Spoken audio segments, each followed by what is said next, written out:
Bonjour mesdames, messieurs. Au nom du doyen ici présent que je demande à venir auprès de moi, s'il le veut bien, car c'est la puissance invitante, le professeur Gérard Friedlander est notre, je dirais pas nouveau, parce que nous le connaissons maintenant depuis longtemps pour nous-mêmes. C'est un vieux nouveau, voilà, un vieux nouveau qui a fait la conférence la dernière fois. Et là, il se trouve dans une autre position, mais il va avoir l'habitude de la prendre, c'est-à-dire celle de présider ces rencontres Hippocrate, et je tiens à le remercier, en sachant que, bien entendu, il a de multiples choses. Vous savez qu'un doyen fait de multiples choses. Et donc, dans ce cadre, il sera amené à nous quitter un moment, mais ce n'est pas du tout par désintérêt, au contraire, c'est par amitié vis-à-vis de la conférencière et du conférencier, et ensuite, malheureusement, vaquer à ses obligations. Donc, si vous le voulez bien, je vais demander aussi aux conférenciers et conférencières de venir. Le docteur Caroline Ray, qui est chef de service des urgences médico-judiciaires au niveau de l'Hôtel Dieu, pour laquelle nous lui avons demandé, vu ses compétences, de nous faire une conférence sur la maltraitance, justement par rapport à ses habitudes professionnelles. Et nous avons demandé à Gérard Lopez, qui est psychiatre et qui a beaucoup travaillé dans le domaine de la victimologie, de nous parler en dehors des affaires judiciaires, de manière à ce qu'il nous donne quelques mots, si vous voulez bien. Donc nous allons commencer. Si vous voulez dire, je vais dire quelques mots, Gérard, si tu veux. Alors, les quelques mots, asseyez-vous, vous m'inquiétez là. Euh, on est en train de prendre nos marques, là, vous inquiétez pas. Ça montre que vous êtes tout à fait invité, il y a une grande convivialité. Lorsque vous arrivez, vous voyez, c'est moi-même qui vous distribue les différents programmes où à chaque fois qu'il y a une conférence, il y a un verbatim. Ce verbatim, vous pouvez tout à fait ensuite l'obtenir puisque nous faisons en sorte de les éditer avec un éditeur. Et d'autre part, vous avez toutes ces réunions qui sont transmises sur le site de la faculté au niveau des rencontres Hippocrate, et c'est ça depuis maintenant, on peut bien dire 5 ou 6 ans, ce qui fait que vous avez toute une kyrielle en fonction de vos centres d'intérêt. Si vous voulez bien, je vais introduire très rapidement, et je crois que c'est un grand honneur à la médecine légale, que justement de se retrouver, que ce soit la médecine légale ou psychiatrie légale, de se retrouver ainsi comme étant la réflexion d'une rencontre Hippocrate. Ça montre comment elle se structure. Auparavant, la médecine légale, c'était tout simplement l'autopsie, n'est-ce pas? D'ailleurs, un certain nombre de nous, en fait, de toi, on fait beaucoup d'autopsies. Mais depuis maintenant une dizaine ou une quinzaine d'années, cette spécialité, qui était un peu dehors de l'hôpital, surtout dans la région parisienne, a réussi non pas à s'implanter, mais à montrer ce qu'elle pouvait apporter, autant aux victimes qu'aux agresseurs, d'autant plus lorsque c'était le parquet, c'est-à-dire en définitive la justice, qui demandait conseil, expertise à des personnes particulièrement compétentes. Et ceci, bien sûr, s'est déroulé dans cette première urgence médico-judiciaire qui a été une véritable expérimentation presque. C'était le docteur Diamant-Berger, ensuite tu lui as succédé. Et c'est vrai que ce sont des pionniers qui ont fait rentrer la médecine légale dans l'hôpital. Et c'est le début d'une nouvelle spécialité dans la spécialité qui s'appelle en fait la médecine du vivant, et qui est justement une médecine de la violence, avant que les personnes ne soient mortes, et qui est en même temps une médecine de l'expertise.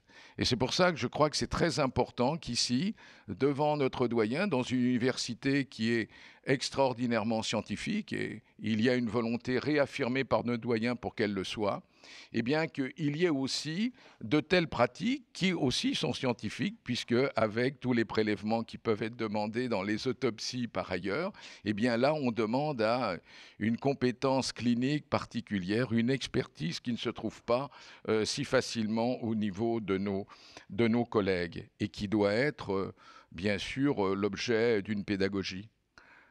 Et d'ailleurs, une question, la question numéro 9 de l'ECN Futur de 2016, va justement être une qui par rapport justement à nos étudiants futurs internes, qui est justement sur la maltraitance. Donc ça montre bien l'actualité de ce que vous allez tous les deux nous conter et vous montrer, puisque vous savez que l'Université Paris Descartes se trouve dans un consortium d'universités ou d'établissements d'enseignement supérieur qu'on appelle Sorbonne Paris-Cité.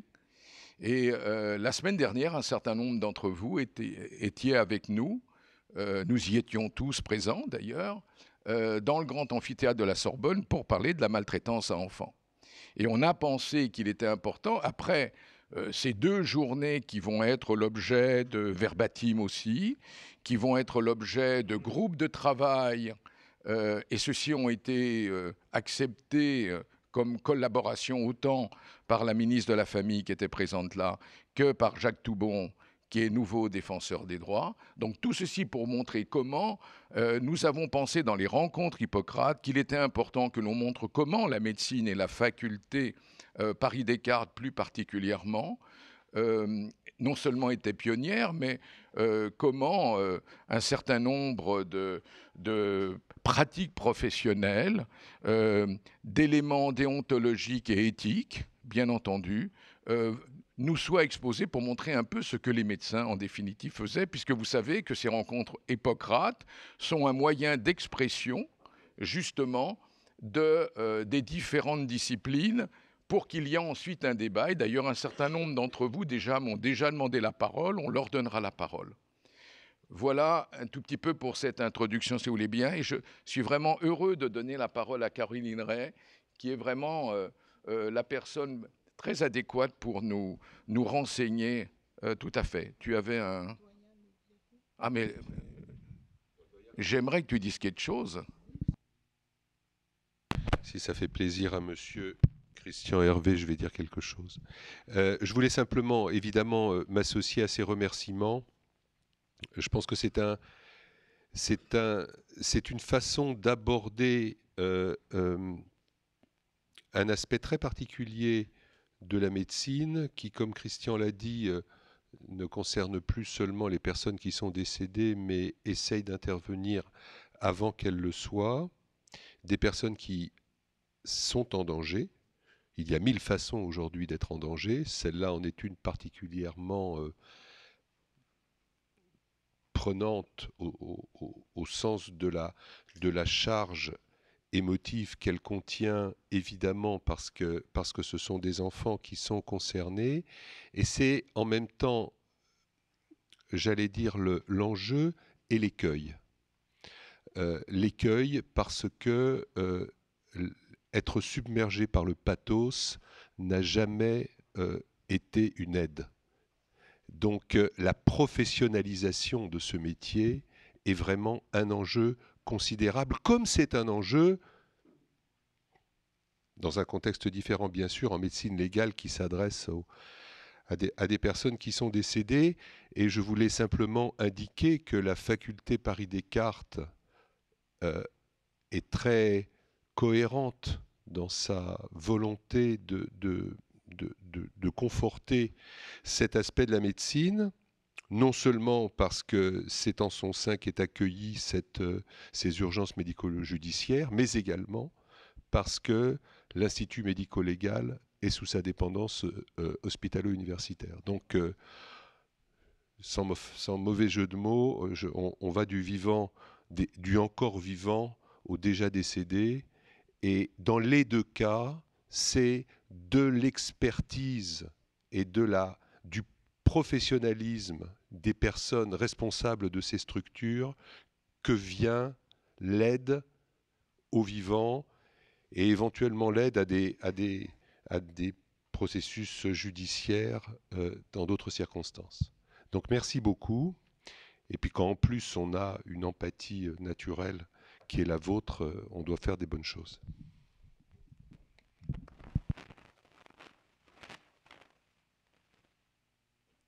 Merci beaucoup, monsieur le doyen. Merci beaucoup, monsieur le professeur Hervé.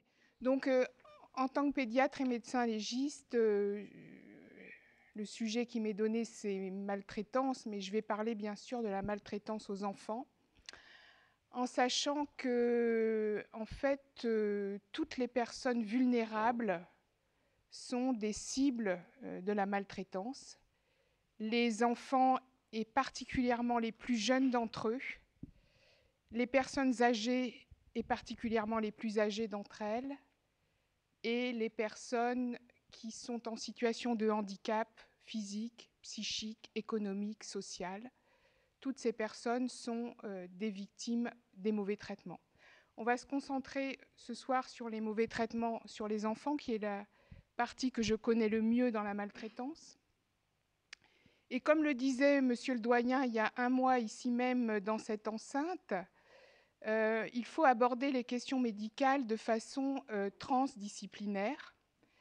Et la maltraitance à enfants est par excellence un sujet non seulement transdisciplinaire, mais transprofessionnel, puisqu'il y a bien évidemment les médecins de différentes spécialités, et toutes les spécialités sont concernées, je dis toutes les spécialités. Il y a également les soignants, psychologues, aides-soignantes, infirmières, sages-femmes, mais aussi les magistrats, les policiers, les gendarmes, les avocats, les travailleurs sociaux. Nous sommes tous concernés. Mais attention, attention à un écueil, un premier écueil, qui serait de ne voir la maltraitance qu'à travers les cas spectaculaires qui sont véhiculés par les médias, le sensationnel, les bébés congelés, l'affaire Fiona, l'affaire Marina. Bien sûr, c'est dramatique, ces histoires-là. Mais ces enfants-là sont l'arbre qui cache la forêt de tous ceux qui sont maltraités et dont on ne parle pas. Donc je vais commencer pour comprendre un peu le phénomène et comprendre les résistances et les difficultés qu'il y a eu dans ce champ de la maltraitance. Je vais commencer par vous faire un bref historique des mauvais traitements. Les mauvais traitements, ça existe depuis toujours, sous toutes les latitudes. Et d'ailleurs, en 2013, il y a un article qui est paru dans l'International Journal of Paleopathology, suite à la découverte d'un squelette en ancienne Égypte d'un bébé de 2-3 ans avec des fractures multiples. Donc c'est bien pour illustrer que ça existe depuis toujours. Vous savez que Sparte était une ville connue pour jeter du haut d'un ravin des enfants indésirables, qu'à Rome, le pater familias avait droit de vie et de mort sur ses enfants, que des enfants étaient offerts lors de sacrifices rituels aux dieux, que certains étaient emmurés vivants dans les fondations des nouvelles cités pour en assurer la stabilité, et qu'enfin d'autres étaient ce qu'on appelle exposés. Je crois que Oedipe même a été exposé, c'est-à-dire laissé dans un endroit isolé, loin des cités, pour être dévoré par des bêtes sauvages. Donc vous voyez, à cette époque-là, l'Antiquité, les enfants n'avaient pas beaucoup d'importance finalement. Alors, au Moyen-Âge, les famines, les épidémies rendent compte de l'importance des abandons d'enfants et des infanticides, surtout des fillettes qui étaient considérées comme des bouches inutiles à nourrir. Et au XVe siècle, le taux de mortalité était de 65% avant 5 ans, 65% avant 5 ans. Et il atteignait 95% avant 5 ans chez les enfants qui étaient placés en nourrice ou en institution. Alors, en 1639, pour limiter les infanticides et accueillir les enfants abandonnés, Saint Vincent de Paul va ouvrir avec les Sœurs de la Charité un hôpital, l'hôpital des enfants trouvés à Paris. Et il va imaginer un système pour récupérer les nouveau-nés qui est le tour, c'est-à-dire un cylindre de bois creux qui pivotait dans l'embrasure d'un mur et dans lequel les femmes pouvaient déposer leur nouveau-né au lieu de l'abandonner dans la rue.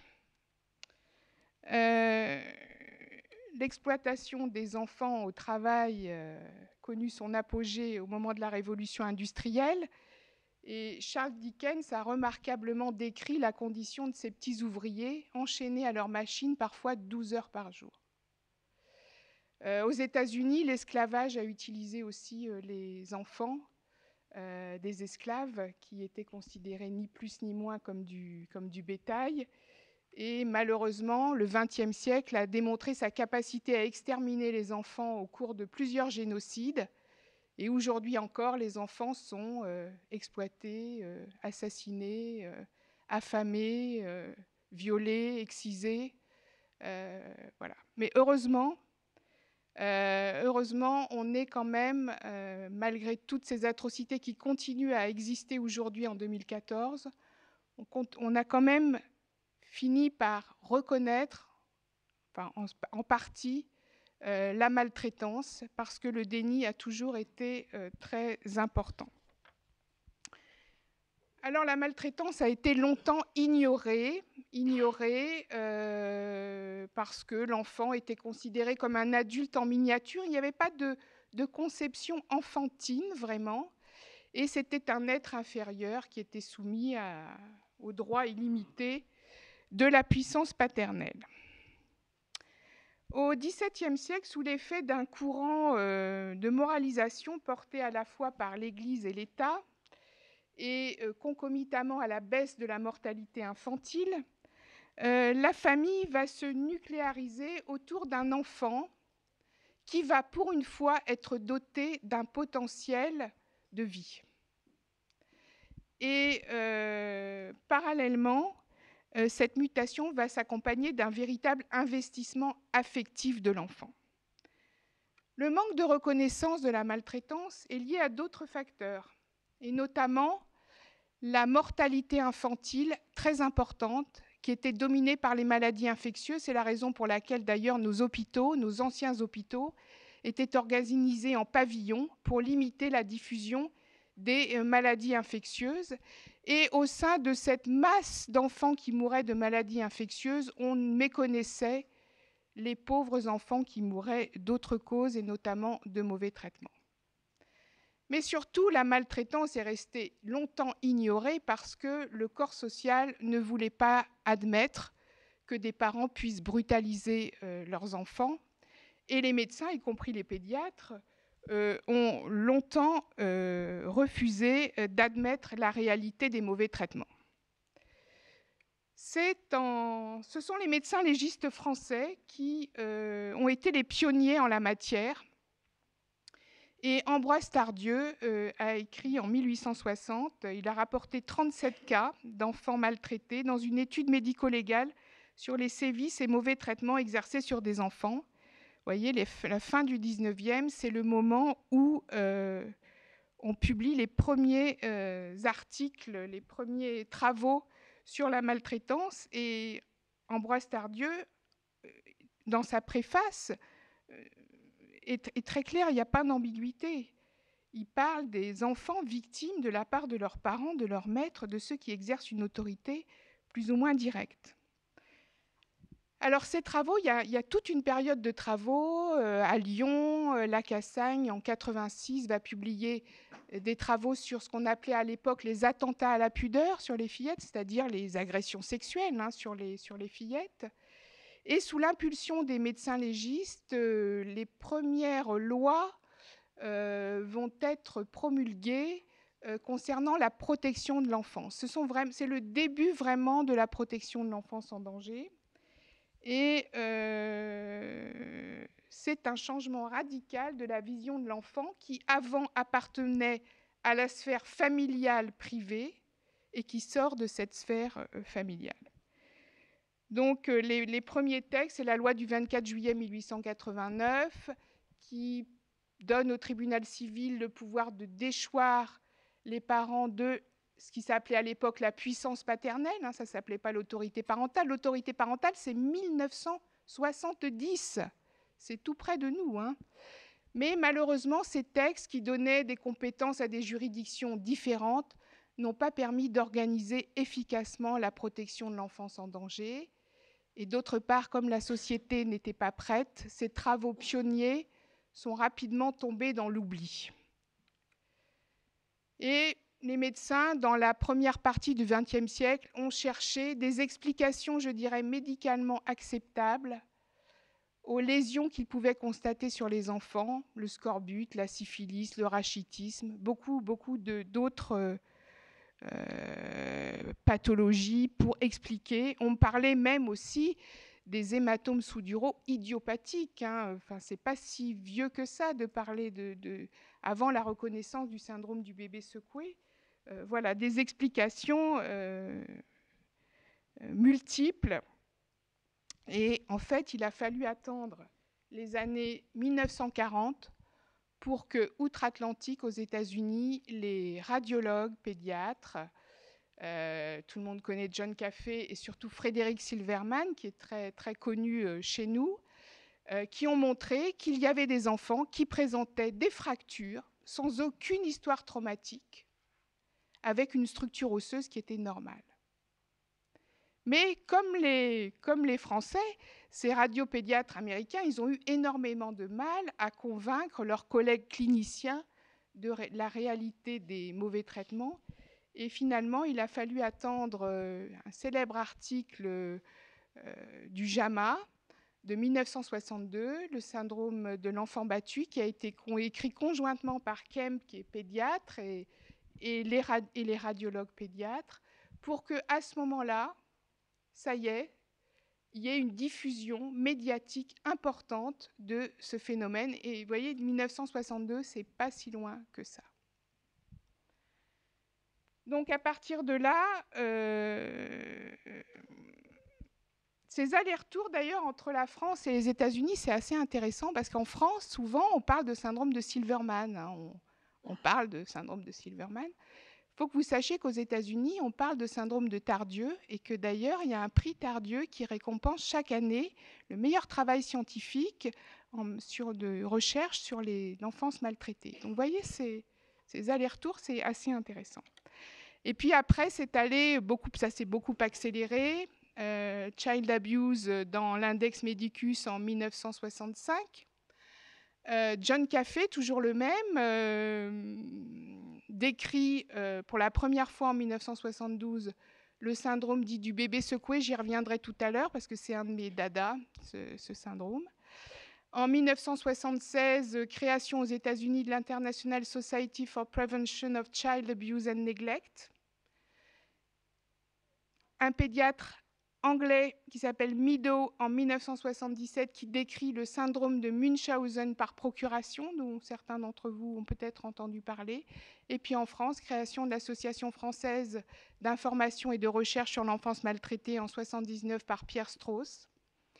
Et apparition du néologisme maltraitance qui va figurer en 1987 dans le dictionnaire de la langue française. 1987. 10 juillet 89, une loi importante sur la protection de l'enfance en danger. Et, très important, cette loi, elle va apparaître au journal officiel du 14 juillet 1989. Donc vous voyez que symboliquement, c'est très fort. Et puis, les droits de l'enfant se sont internationalisés le 20 novembre 1989, Convention internationale des droits de l'enfant.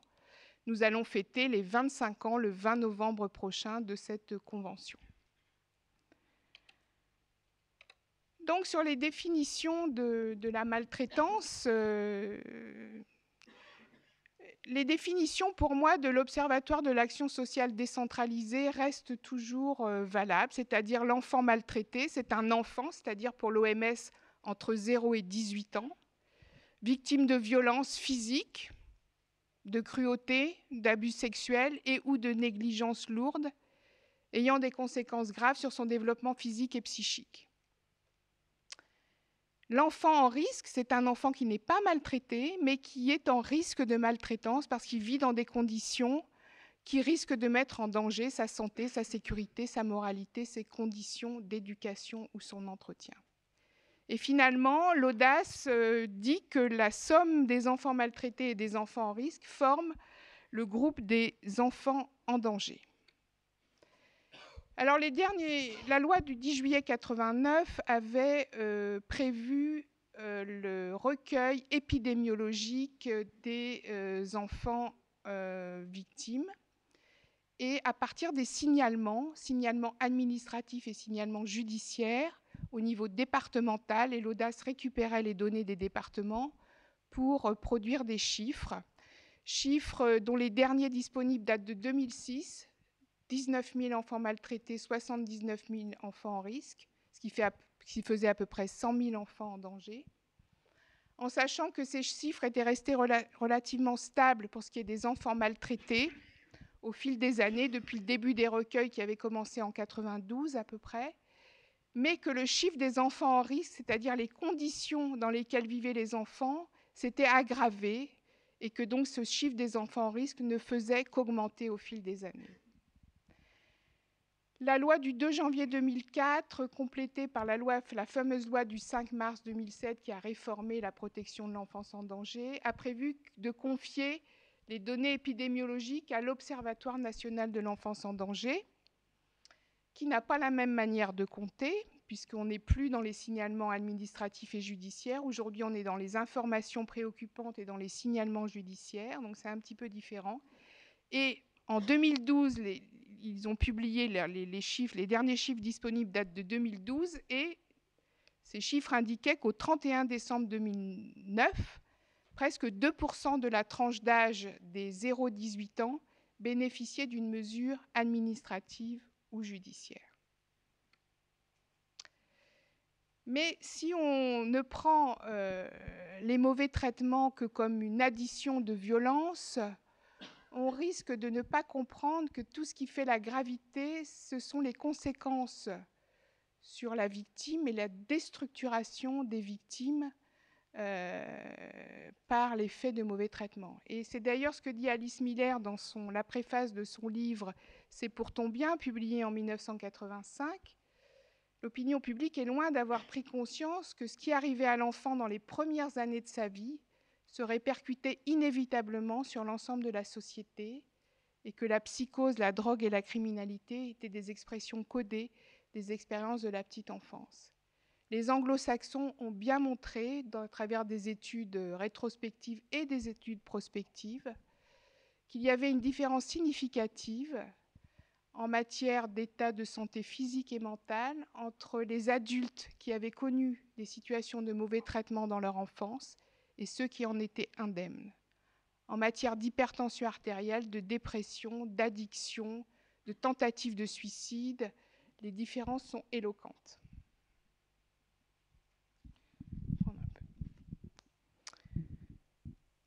Voilà, donc la problématique de la maltraitance, à mon avis, il faut l'aborder parce que la maltraitance a toujours nié, c'est-à-dire les besoins fondamentaux des enfants. Dès sa naissance, un enfant, il a besoin d'être nourri, de dormir, d'être lavé, d'être soigné. Mais il a aussi besoin d'amour. Il a besoin de vivre avec un sentiment de sécurité et avec une figure d'attachement, un parent souvent, un adulte permanent qui le rassure. Si on ignore ou on néglige les besoins de l'enfant, on le place dans une situation de danger grave. Et finalement, constitue la maltraitance, la répétition, la systématisation de la brutalité, érigée en véritable principe éducatif. Je voudrais juste vous dire un mot des violences conjugales, parce que c'est un sujet aussi qui me tient à cœur dans ma pratique, et malheureusement aux urgences médico-judiciaires de Paris, on voit beaucoup de femmes victimes de violences conjugales. Et vous savez qu'un certain nombre d'enfants sont certains des victimes directes des violences qui sont exercées par le père ou le beau-père, mais les témoins des violences exercées sur leur mère, et qu'à mon avis, ce sont vraiment des victimes, même s'ils ne sont, entre guillemets, que des témoins. Donc être témoin de victime de violence conjugale, c'est être une victime.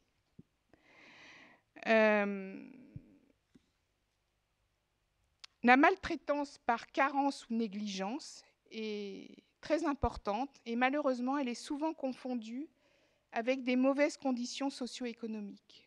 on peut très bien vivre dans un certain dénuement et pour autant ne pas maltraiter ses enfants et pour autant être bien traitant de ses enfants. Et les conséquences des carences et négligences sont extrêmement graves, invalidantes sur le plan du développement affectif, psychologique et cognitif des enfants. Donc il faut y attacher une grande importance.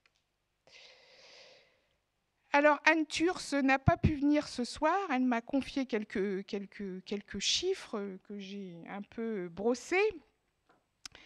Parce qu'elle dit qu'on dispose de bien peu de choses en matière de statistiques des mauvais traitements et que les chiffres ne sont pas du tout fiables, qu'il y a une sous-estimation de la victimation des enfants.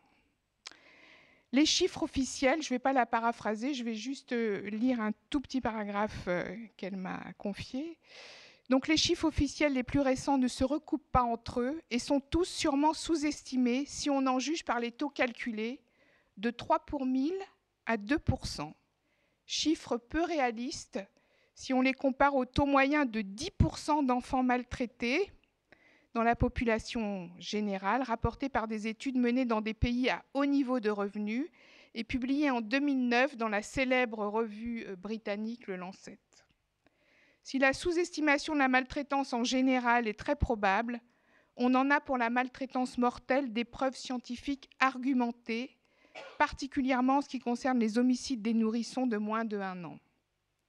Grâce à la recherche menée par l'unité 750 de l'INSERM, qui a permis de comparer au niveau national le nombre moyen par an d'infanticides officiellement recensés pendant la période 1996-2000, 17 cas par an officiellement, et dans la recherche de l'INSERM, 255 cas par an. Donc vous voyez qu'il y a vraiment, c'est un abîme. Et évidemment, et nous le déplorons, nous n'avons aucun chiffre sur la maltraitance institutionnelle, et pourtant nous savons qu'elle existe. Donc nous sommes dans une faculté de médecine, et je voulais dire quelques mots sur le rôle des médecins dans le dépistage et la prise en charge des enfants maltraités. Parce que l'Ordre des médecins nous dit que seulement 5% des signalements d'enfants maltraités émanent des médecins. Ce n'est pas beaucoup. Quand on sait que la maltraitance commence très tôt dans la vie des enfants, puisque en matière de violence physique, la moitié des enfants ont moins de 1 an et les 3/4 ont moins de 3 ans, donc c'est très tôt. Et qu'à cet âge-là, les professionnels qui voient les enfants, il n'y a à peu près que les médecins. Ce n'est pas encore le système scolaire. Ils les voient pour surveiller la croissance staturopondérale, ils les voient pour surveiller leur développement psychomoteur, ils les voient pour des actions de prévention et des vaccinations. Et pourtant, vous voyez, les difficultés sont grandes de repérer les signes de maltraitance. Les médecins, bien trop souvent, acceptent des explications fantaisistes face à des lésions traumatiques chez un enfant. Un enfant qui ne marche pas, qui n'est pas autonome, qui a moins de 9 mois, qui présente des ecchymoses, c'est un enfant hautement suspect de mauvais traitements et sur lequel il faut porter toute son attention.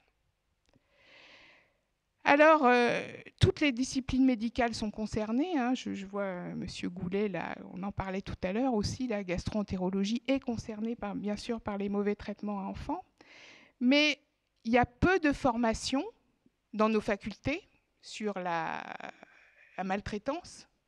Il y a une question de l'ECN sur les mauvais traitements, c'est vrai. Mais je pense que c'est quand même assez maigre face à l'ampleur, 10% dans les pays aux revenus. Donc vous voyez que... Voilà. Et puis, est-ce que nos étudiants en médecine, dans les urgences, savent, par exemple, qu'ils vont avoir d'autant plus de mal à repérer les mauvais traitements que les parents qu'ils ont en face d'eux vont leur ressembler? Si les parents sont du même âge, du même niveau d'études, de la même classe socio-économique, ils vont avoir du mal à penser la maltraitance face à ces familles parce que ça voudrait dire qu'eux-mêmes pourrait être capable de ça. C'est beaucoup plus facile de voir la maltraitance dans des familles un peu groseilles, comme on disait il y a quelques années, chômage, un peu véhément dans la salle d'attente, voilà, un peu bourru. On va avoir beaucoup plus de facilité à imaginer ça. Et il faut bien préparer nos étudiants à savoir qu'il faut se méfier des a priori, qu'il y a des enfants qui arrivent un peu négligés physiquement peut-être, mais qui ne sont pas du tout maltraités, et qu'il y a des enfants très propres sur eux qui vivent les pires choses dans leur maison. Voilà. Donc je crois que ça, il y a des efforts de pédagogie à faire, et je pense qu'on pourrait peut-être envisager, mais ça c'est une proposition que je fais, de faire de la simulation des cas pratiques voilà, dans nos facultés. Moi je pense que ça pourrait se faire, ça pourrait être une expérience qu'on devrait tenter. Et puis la principale hantise des médecins, c'est le signalement. S'ils font un signalement, qu'est-ce qui va se passer? S'ils se sont trompés, qu'est-ce qui va se passer?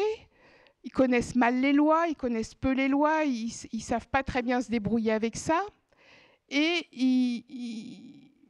ils ont peur de faire des erreurs, ce que je peux tout à fait comprendre. Pourtant, il n'y a pas d'ambiguïté dans la loi sur le signalement et sur l'obligation qu'on a de signaler les mauvais traitements sur les enfants.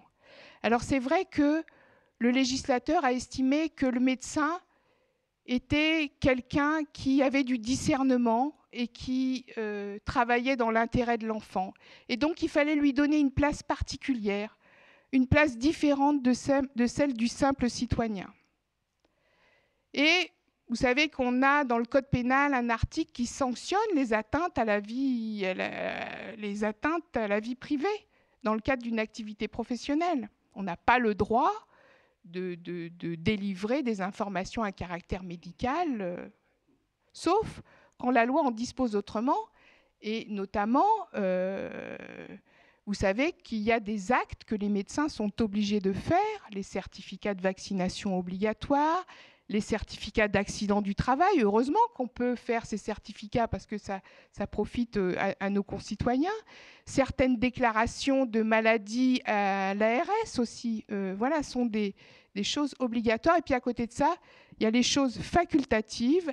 Et en cas de privation ou de sévices, y compris s'il s'agit d'atteinte ou de mutilation sexuelle, le médecin est autorisé à révéler aux autorités judiciaires, médicales ou administratives. L'accord du mineur n'est pas nécessaire, surtout s'il a 3 mois, parce que ça va être difficile de d'avoir son accord. Et c'est très clair, si on fait le signalement dans les conditions prévues par la loi, on n'encourt aucune sanction disciplinaire. Donc la loi est très claire. Et le Code de la santé publique dit exactement la même chose, dérogation au secret professionnel dictée par l'intérêt de l'enfant. Alors, on a une position comme ça, finalement discrétionnaire, à pouvoir discrétionnaire de signaler ou ne pas signaler. Mais il faut savoir qu'on a comme première obligation de protéger l'enfant, et que si on ne protège pas cet enfant, c'est un délit qu'on appelle la non-assistance à personne en danger, et que là, on est obligé de parler, on est obligé d'agir. Voilà. Donc la limite du signalement, c'est vraiment la non-assistance à personne en danger. Alors, je ne sais pas s'il me reste quelques minutes. Si. Bon. Je voulais vous parler en fait de deux situations à l'extrême de la vie pédiatrique, 0-18 ans. Les adolescents victimes, parce que moi j'ai travaillé 14 ans à Bicêtre en médecine pour adolescents, et que c'est là que j'ai découvert la maltraitance, en allant aux urgences voir les adolescents suicidants et en leur proposant un programme d'hospitalisation courte pour faire un point sur leur santé physique et psychologique, voir leurs parents, voir l'assistante sociale, etc. C'est là où j'ai découvert qu'il y avait des adolescents qui étaient victimes d'inceste, qu'il y en avait qui étaient frappés. Voilà, j'ai découvert ça. Mais ce n'est pas facile de faire le diagnostic de mauvais traitements sur des adolescents. Non seulement parce que les lésions physiques elles sont souvent moins importantes que sur un très jeune enfant, mais surtout parce que la révélation se déroule dans un climat de troubles des conduites et du comportement, souvent, dans lequel le médecin est très mal à l'aise. Et la tentative de suicide en est vraiment l'exemple type, c'est un révélateur fréquent de situations de violence à l'adolescence. Alors moi j'ai appris que finalement il était bon de poser aux adolescents des questions, même aux adolescents suicidants, des questions sur des violences subies, actuelles ou passées, et que les questions étaient bonnes si elles étaient posées avec tact et respect, qu'il n'y avait aucun problème, qu'elles n'étaient pas du tout choquantes pour les adolescents dans ce cas-là. Ce qu'il fallait, c'est leur assurer une certaine confidentialité pour leur permettre de s'exprimer et ne pas craindre des représailles, savoir pouvoir mettre à leur disposition des mesures de protection. Et je crois que nous devons vraiment faire très attention aux adolescents qui ont des conduites à risque, aux adolescents qui sont fugueurs, parce que la fugue, c'est un équivalent de tentative de suicide, ça c'est très clair, aux adolescents qui ont des troubles du comportement alimentaire et aux adolescents qui ont des troubles psychiatriques. Derrière, il y a peut-être des mauvais traitements qui se cachent et qu'il va falloir débusquer, et c'est pas facile. Donc ça, c'est vraiment le premier point clinique, parce que j'y suis très attachée à ça. Et le deuxième, c'est le syndrome du bébé secoué, qui est un sujet sur lequel je travaille depuis longtemps maintenant. Et j'ai eu l'occasion de publier avec ma chère collègue Catherine Adamsbaum, qui m'accompagne depuis des années, une étude en pédiatrique qui a été publiée en 2010, parce que nous avons la chance en France, en tant qu'experts judiciaires, d'avoir accès à tout un tas de documents et que les Américains n'ont pas. Les Américains ont un système d'expertise judiciaire extrêmement différent, et c'est la raison pour laquelle ils ont accepté, je crois, de publier notre article sur finalement une série d'aveux, c'est-à-dire nous avions des auteurs qui disaient avoir secoué leur enfant. Donc nous avons travaillé pour cet article pendant 11 ans, sur le ressort de 68 tribunaux. Nous avons vu 324 dossiers d'enfants pour lesquels il y avait un signalement pour un syndrome du bébé secoué. Et nous avons gardé comme critère d'inclusion, soit il fallait l'association d'un hématome sous-dural au scanner et d'aveu par l'auteur de secousses et d'une relation directe entre les secousses et les symptômes.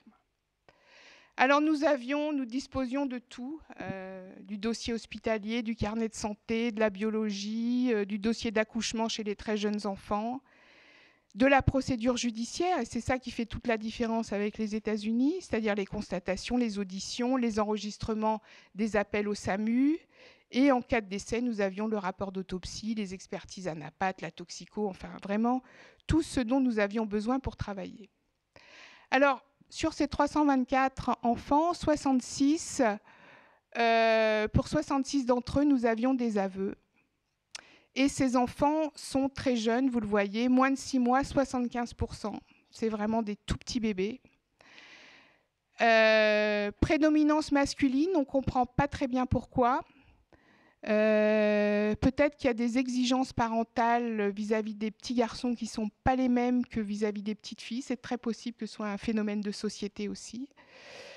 Des anciens prématurés, beaucoup, 23%. C'est identifier la prématurité comme un facteur de risque de maltraitance parce qu'il y a un trouble de l'attachement, du lien dont on parlait tout à l'heure. Et puis, quand même, c'est très pourvoyeur de décès. Vous voyez, là, 29%. Dans les séries, c'est entre 20 et 33%. Nous, on est à un enfant sur 3 qui va décéder des secousses violentes qui vont lui être infligées.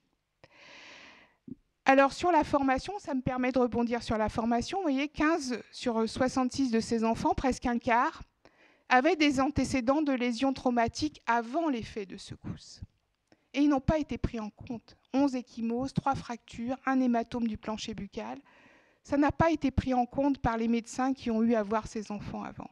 Donc je crois qu'il faut être d'une exigence, mais féroce, pour mettre les enfants à l'abri en attendant de savoir ce qui leur est arrivé. Quelques jours, tant pis, voilà, mais il faut accepter ça. Les auteurs, on a moitié d'hommes, moitié de femmes. Dans certaines séries, c'est un petit peu différent. Dans certaines séries, on a plus d'hommes. Donc, vous voyez, père ou beau-père, 34, la mère, l'assistante maternelle et un frère. Il y a toujours une relation duelle entre l'auteur et l'enfant. Il n'y a jamais de témoin dans ces affaires-là. Et le facteur déclenchant, ce sont les pleurs de l'enfant. Et je dois dire que là aussi, on a des efforts de pédagogie à faire sur les pleurs. Il y a des travaux canadiens très intéressants qui montrent que dans toutes les sociétés, il y a un pic des pleurs des bébés à 6 semaines de vie et qu'ensuite ça redescend jusqu'à 4 à 6 mois et que c'est physiologique, c'est une espèce de survie de l'humanité. Et que même si les enfants sont nourris, changés, câlinés, eh bien voilà, il y a des moments où ils pleurent. Et ça, on ne l'explique pas assez aux parents, je crois. Et au lieu de leur dire qu'il ne faut pas secouer un enfant, il faudrait mieux leur dire qu'est-ce qu'ils doivent faire, mettre au calme l'enfant dans son lit sur le dos, sortir, fermer la porte, mettre de la musique, attendre un petit peu que ça passe et tout. Voilà. C'est ça qu'il faut. Donc il faut vraiment qu'on travaille aussi sur les pleurs de l'enfant parce que c'est un facteur déclenchant majeur. Tous les enfants sont pris sous les aisselles, violemment secoués. Et il y a un effet immédiat sur l'enfant, immédiatement, 100% des cas. Il arrête de pleurer, donc ça marche. Il pleure, vous le secouez, il arrête de pleurer, donc ça marche. Il est mou, désarticulé. Il a un regard qui a changé. Il a des troubles respiratoires. Il est pâle, blanc, il vomit. Voilà, des signes immédiats qui surviennent à cause des effets sur le cerveau. Et comme ça marche, eh bien, les secousses sont répétées dans 50% des cas. Ce n'est pas juste un pétage de plomb, le syndrome du bébé secoué, ce n'est pas juste un parent énervé qui va secouer son enfant.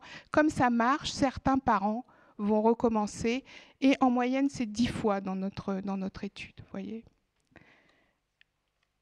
Alors, je vous ai mis quelques aveux des parents que je vais vous laisser lire.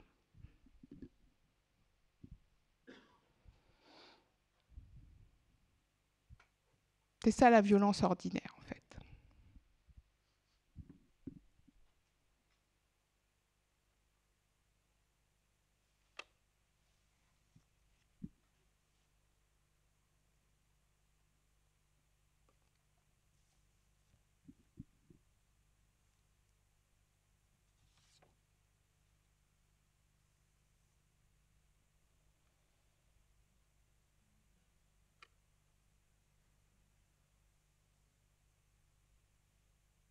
Vous voyez les pleurs, l'importance des pleurs.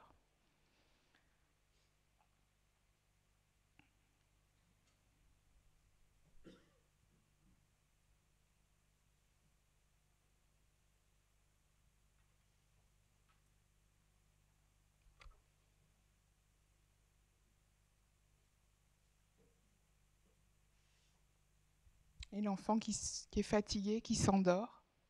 Je le secoue comme ça presque tous les jours.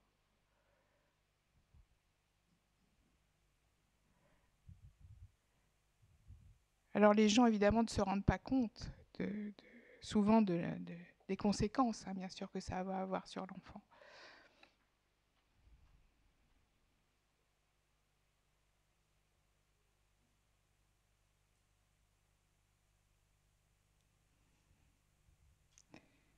Et ça survient pendant la période des pleurs. L'âge médian, c'est 4,4 mois. Donc c'est vraiment une période très, très particulière.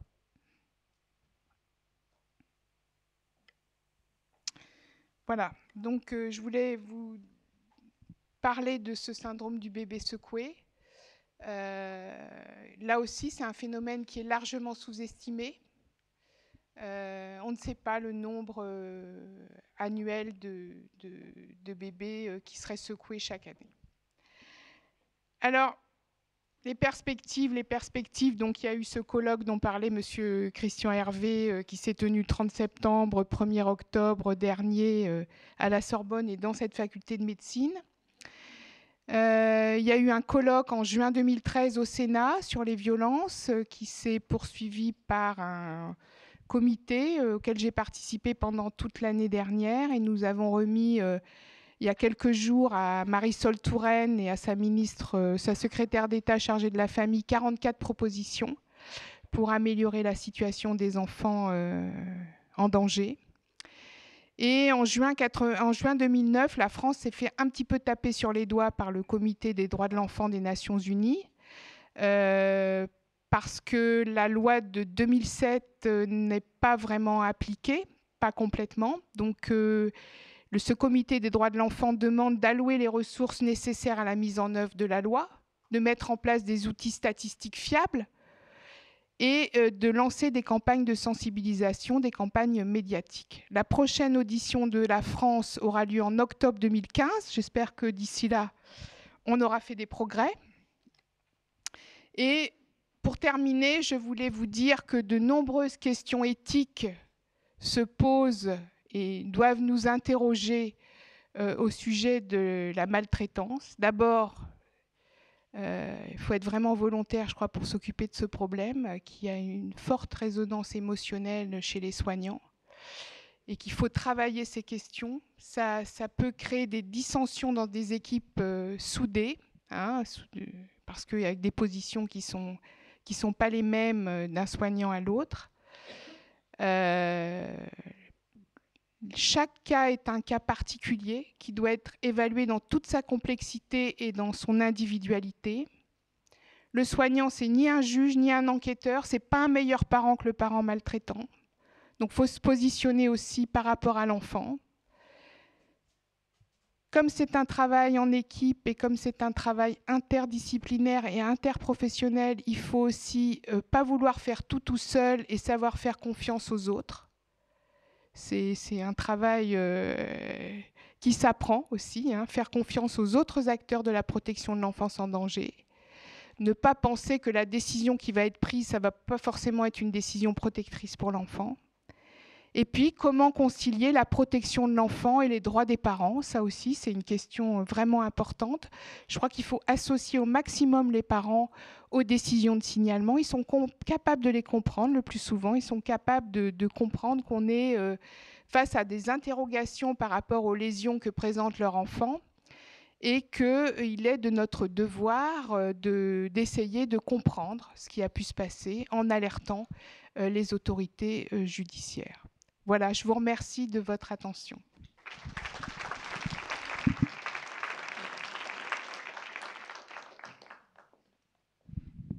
Est-ce que tu préfères qu'on fasse une petite discussion après, puisque les deux sujets sont un peu différents? Attends, t'en as pour 10 minutes. OK. Donc on écoute Gérard Lopez. En tout cas, on peut remercier Caroline qui démontre en définitive que s'il y a 2 ou 3 ans, on a fait venir Edgar Morin, s'il a montré que nous étions dans une société où il y avait une barbarie européenne, eh bien, vous voyez, ce ne sont pas que des mots. Ça montre en plus que nous sommes tous capables d'avoir cette barbarie. Ça montre donc qu'il y a une responsabilité. C'est ce que je tire en grande partie de ce que tu dis là. Et c'est là où ça alimente une réflexion éthique particulièrement importante. Je regarde ta chef de clinique parce que tu sais que c'est notre visée pour plus tard, pour peut-être faire beaucoup de choses que tu réclames bébé comme un...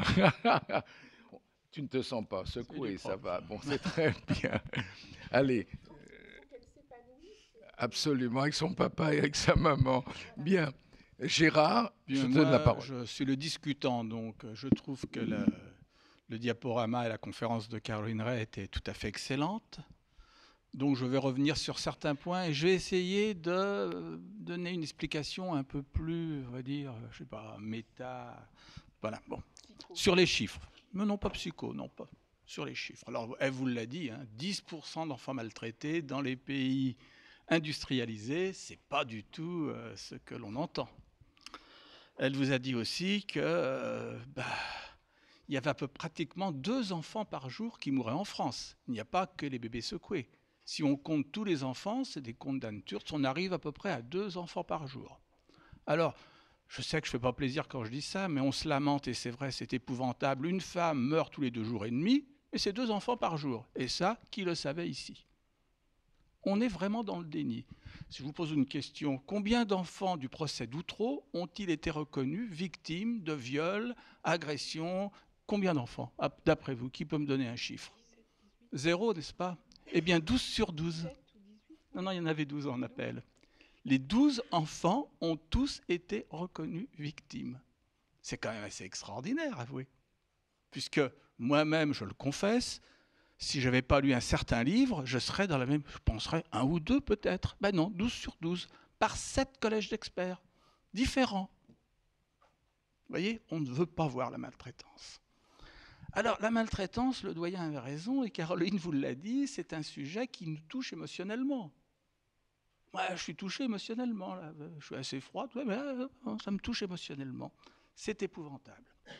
C'est pas enseigné à la faculté. Moi, je fais tout le temps des cours, et là, j'étais à l'Institut de criminologie, là, il y a 3 jours, et je fais un cours de victimologie. Il y avait quelques étudiants en psychologie qui venaient d'avoir leur master. Ils n'ont pas eu un cours en 5 ans sur le psychotraumatisme et 0 cours sur la maltraitance. 5 ans d'études de psychologie. Bon, remarquez, moi, qui suis vieux, j'en ai pas eu non plus à la fac. Toi non plus, Caroline, tu n'en as pas eu à la fac. Donc, vous voyez, c'est un petit peu compliqué. Oui, Christian. On a introduit ces éléments-là depuis 2 ans. Bon, tant mieux. Dans l'UE15, c'est Marie-France qui s'en occupe et on invite Bravo. des collègues, dont Caroline. Disons, mais c'est vrai qu'on n'a pas assez de temps et on n'a pas assez de temps pour aller aussi bien qu'on a eu là, parce que là, cet exposé qu'on a eu là, tous les étudiants devraient théoriquement. Absolument, absolument. C'est tellement évident et c'est une remise en question personnelle qui n'est pas du tout culpabilisante. Elle est émotionnelle, mais au contraire, elle doit être preuve de responsabilité. Tout à fait. Je pense. Donc, vous voyez, la maltraitance, c'est un sujet qu'on méconnaît, qui est nié, qui continue à être nié, notamment par les médecins. Elle vous a dit 5% de signalements proviennent du corps médical. C'est ahurissant. Les PMI, les pédiatres.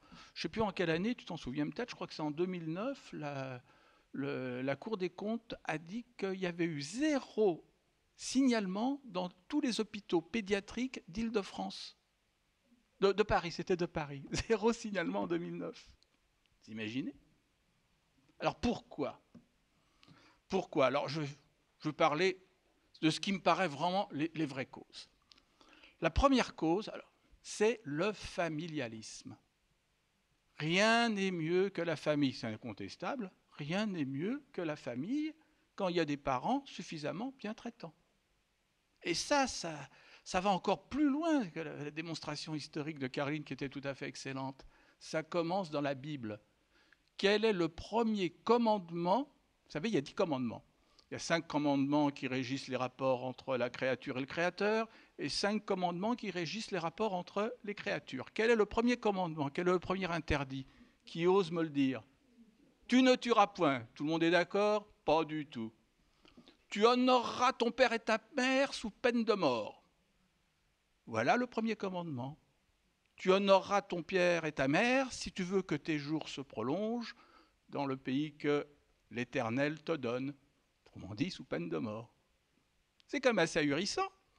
Et en 1975, on l'a repris dans le Code civil français. Exactement les mêmes mots. Alors vous comprenez, si je dois honneur à mon père et à ma mère, c'est un petit peu compliqué d'aller les dénoncer, n'est-ce pas? Et alors vraiment, le familialisme, on le voit absolument partout, partout, partout. Alors j'ai pris des notes là, les évangiles, c'est tout à fait la même chose. Caroline nous disait en 1975, c'est ça, l'autorité parentale? 70. En 70, l'autorité parentale. Elle est exceptionnellement prononcée. Je vous parlais de l'affaire d'Outreau. Madame Badawi. Vous savez, Madame Badawi, elle a été condamnée, il y a eu 4 condamnés. Eh bien, on a mis 5 ans à lui retirer l'autorité parentale. Ah, je vous assure que pour qu'on retire l'autorité parentale, il faut vraiment... T'es d'accord? Il faut y aller. Ah, ça, la famille, c'est sacré. Mais bien sûr que la famille, c'est sacré. Mais la famille, c'est l'endroit de tous les dangers. L'endroit de tous les dangers. Qu'est-ce que je pourrais dire d'autre que ce que j'ai marqué là? Oui, alors, bon, bien sûr.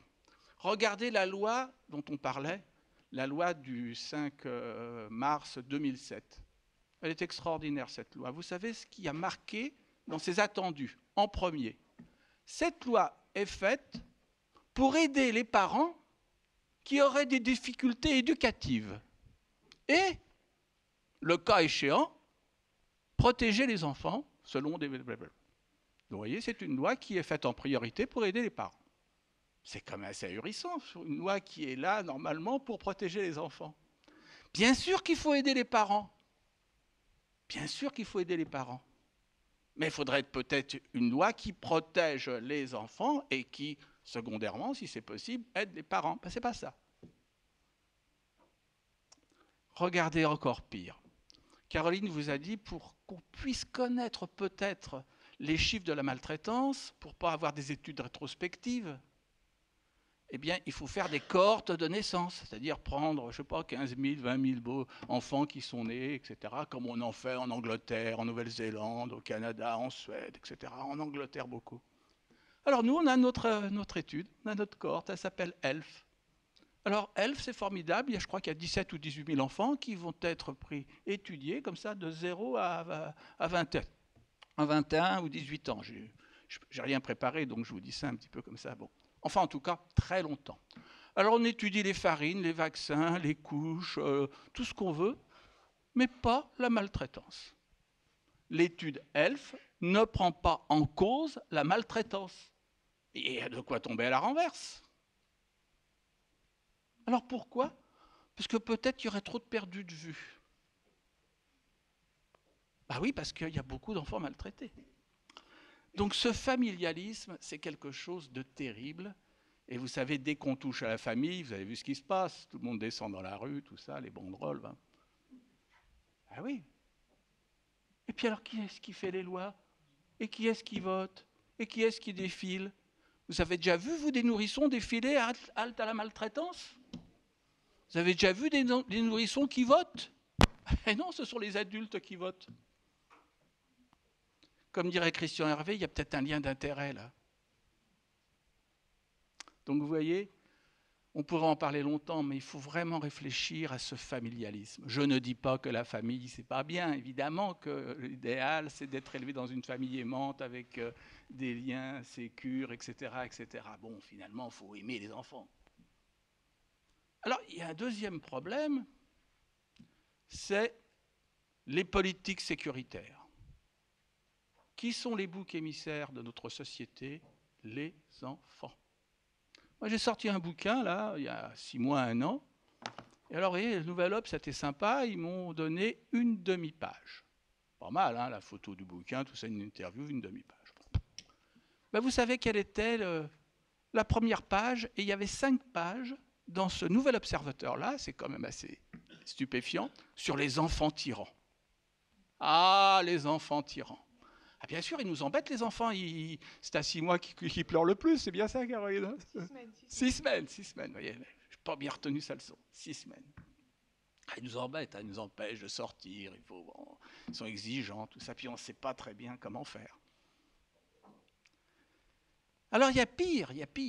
Problème de santé publique, et vous l'a dit, presque toutes les maladies sont corrélées à la maltraitance. Presque toutes. Il y a des études sur des cohortes immenses. Aux États-Unis, on en a fait d'ailleurs en Seine-Saint-Denis qui confirme ça.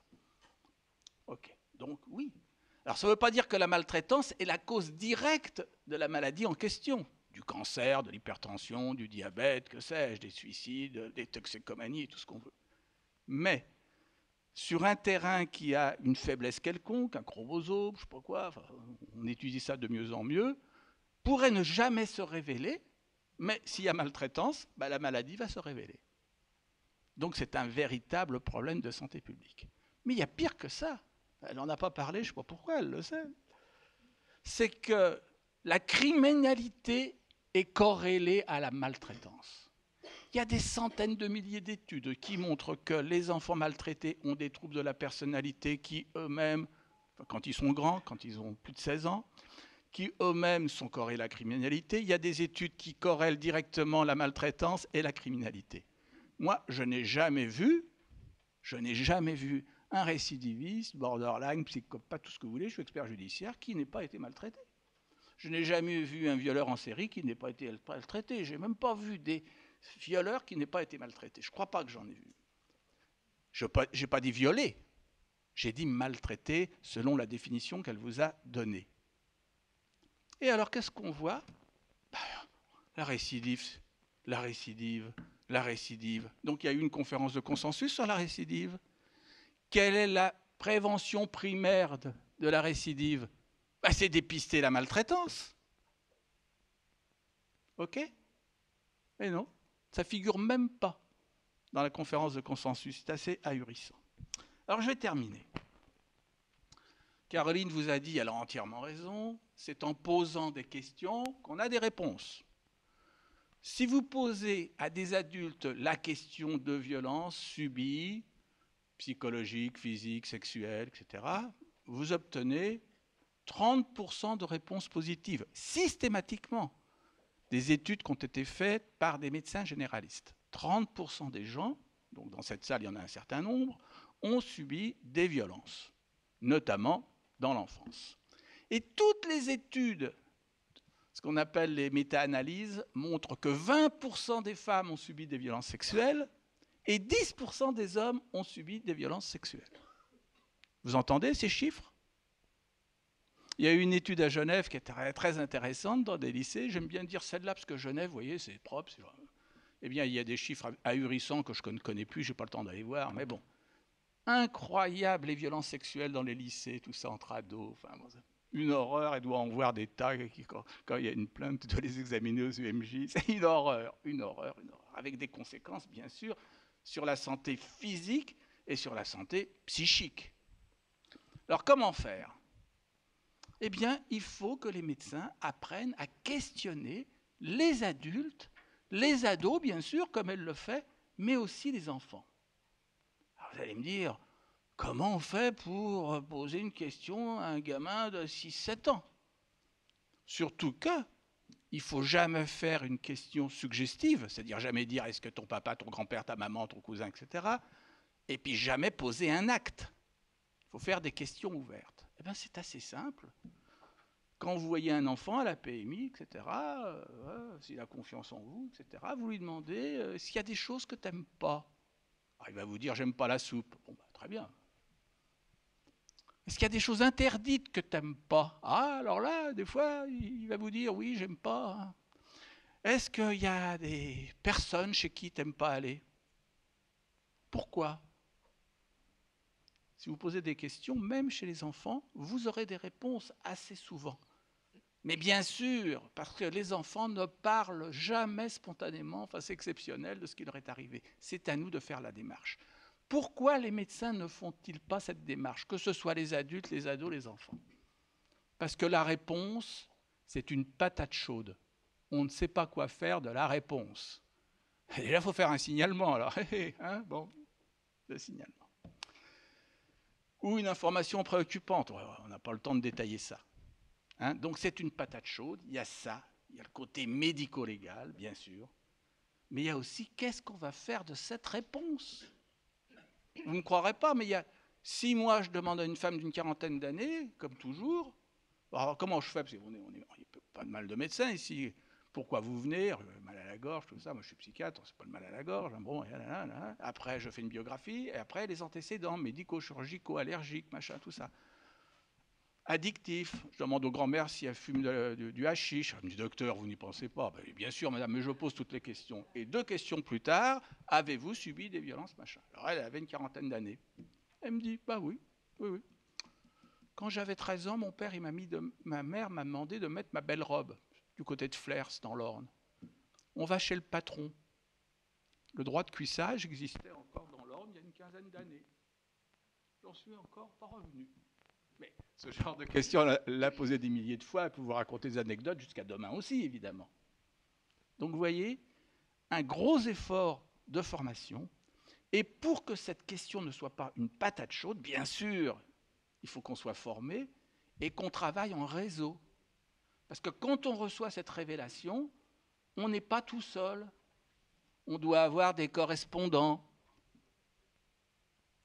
des les associations, le parquet, les UMJ, on peut poser des questions à droite, on peut poser des questions à gauche. Quand on s'occupe de ça, on se constitue un réseau, des avocats, etc. Vous savez, les médecins, et je termine là-dessus parce que j'ai dit 10 minutes et je peux parler 3 heures, donc je suis pire que Christian Hervé là-dessus.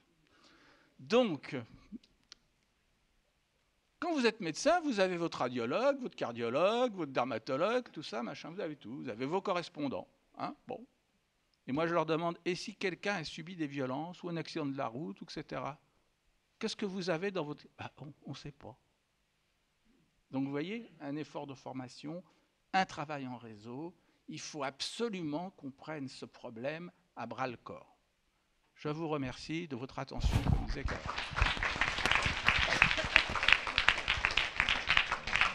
En tout cas, je tiens à vous remercier tous les deux. Nous allons, si vous voulez bien, poser quelques questions. Mais moi, avant même de poser une question, si vous voulez bien, je me regarde vers vous et je dis ce que vous êtes en train de dire, c'est une naissance nouvelle de la clinique à promouvoir. Quand je dis que c'est une naissance, mais oui, parce que il n'y a pas simplement ce que les personnes disent, il y a aussi ce que le médecin remarque, les quelques griffures, les quelques examens radiologiques, tout cela. C'est-à-dire qu'il y a une sémiologie là, de la violence dans une question d'internat déjà, qu'il va falloir bien avoir à l'esprit et à faire en sorte qu'il y ait une réflexion. Parce que je pense que Caroline a extraordinairement bien montré que le problème, à plus ou moins long terme, il est sur la formation. Parce que le médecin se trouve là tout à fait en situation déjà de se poser des questions qu'il ne pose pas. Et ça, tout étudiant en médecine ne devrait pas être niais par rapport à ces questions, surtout qu'elle l'interpelle. Et en plus, c'est fondamental en termes de santé publique. Donc moi, je suis très heureux de ce que vous avez dit.